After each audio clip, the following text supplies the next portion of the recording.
Assalamualaikum warahmatullahi wabarakatuh. Alhamdulillahirabbil alamin. Wassalatu wassalamu ala asyrofil anbiya'i wal mursalin sayyidina Muhammadin wa ala alihi wa sahbihi ajmain. Amma ba'd.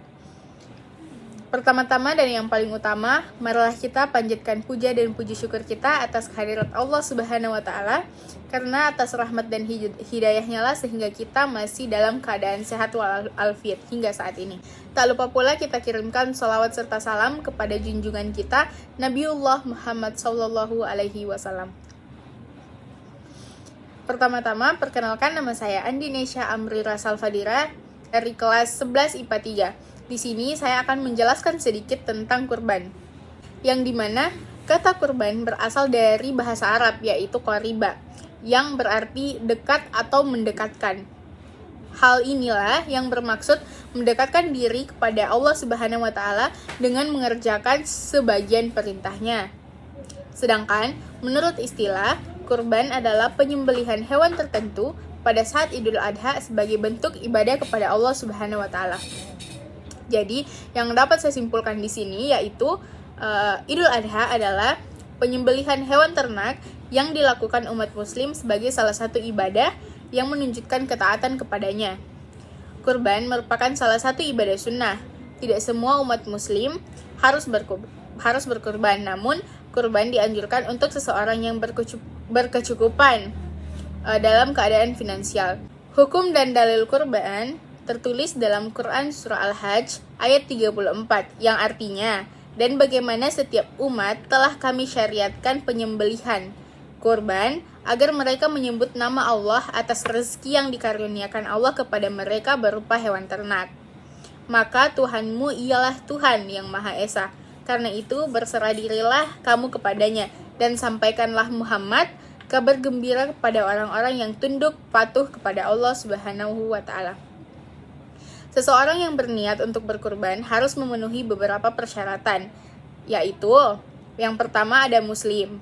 Seseorang yang berkurban harus beragama muslim atau Islam. Jadi bila seseorang non-muslim menyembelih hewan ternak dan membagikannya saat Idul Adha, hal tersebut tidak terhitung kurban. Yang kedua, mampu. Kurban dianjurkan untuk seseorang yang mampu secara finansial, di mana ia telah menyelesaikan kewajiban nafkah terhadap keluarganya. Yang ketiga yaitu balik dan berakal. Ibadah kurban ditunjukkan untuk orang yang berakal sehat atau tidak gila dan yang sudah balik atau dewasa. Maka orang yang belum balik dan tidak berakal sehat tidak dibebani untuk berkurban. Tidak semua hewan dapat dikurbankan.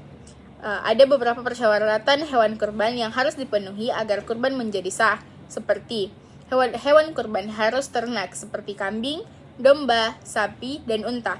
Selain hewan ternak tersebut tidak bisa dijadikan hewan kurban. Yang kedua, hewan kurban dalam keadaan cukup umur. Kambing berusia 1 tahun atau lebih. Sapi atau kerbau minimal berusia 2 tahun. Dan unta berusia minimal 5 tahun. Yang terakhir, hewan kurban harus dalam kondisi yang baik. Maksudnya kondisi baik di sini yaitu memiliki kondisi fisik dalam keadaan prima. Tepatnya hewan yang sehat, gemuk, tidak cacat, tidak pincang, dan tidak buta. Ada beberapa pertanyaan. Salah satunya yaitu, siapa yang berhak menerima daging kurban? Penerima daging kurban itu tidak hanya dimakan oleh orang yang berkurban dan keluarganya, namun juga diperintahkan untuk diberikan kepada orang lain, orang yang berkurban dan keluarganya. Mereka yang melaksanakan kurban beserta keluarga dianjurkan memakan sebagian daging kurban. Tersebut dalam hadis riwayat Imam Al-Baihaqi yang menjelaskan bahwa Rasulullah Shallallahu alaihi wasallam tidak memakan apapun ketika Idul Adha hingga kembali ke rumah. Saat di rumah, beliau memakan hati dari hewan kurbannya. Kerabat, teman, dan tetangga sekitar berhak menerima daging hewan kurban.